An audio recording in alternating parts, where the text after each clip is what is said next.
Right last hello hello అంజలి గారు ఇక్కడ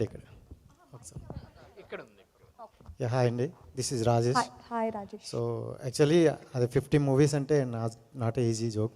so first of all congrats. Thank you. And ఈ 50 movies జర్నీలో చూసుకుంటే who is the best movie అంటే ఏం చెప్తారు?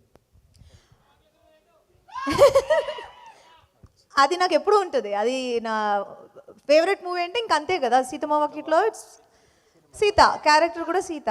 అండ్ దాన్ని తీసి పక్కన పెడితే చాలా మూవీస్ ఉన్నాయి, కానీ మీరు ఒక్క మూవీ పర్టికులర్గా అడిగితే సీతమ్మ వాకిట్లో నాకు ఎనీ గివెన్ టైం డే నాకు అదే వస్తుంది మైండ్లో. మీరు ఒక్క సినిమా అడిగితే లేదు ఒక 4-5 చెప్పొచ్చు అంటే చెప్తాను. జర్నీ ఉంది, బల్పు ఆర్ యూనో గీతాంజలి.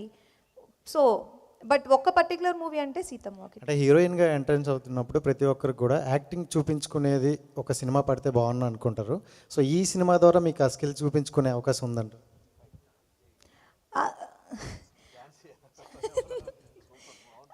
ఇందులోనే మీరు ఆల్రెడీ ట్రైలర్లో చూసుంటారు. ఇది అన్ని ఎమోషన్స్ మిక్స్ అయి ఉంటాయి. ఆ అమ్మాయి భయపడుతుంది, నవ్వుతుంది, and she's very outspoken girl, and చాలా చాలా చిల్డ్గా ఉంటుంది, అండ్ అన్ని షేడ్స్ ఉన్నాయి క్యారెక్టర్కి.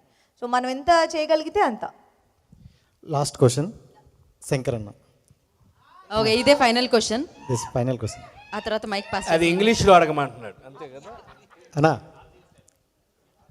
This is Srikakulam. నన్ను అడగడానికి ఏమంటే క్వశ్చన్లు చెప్పు.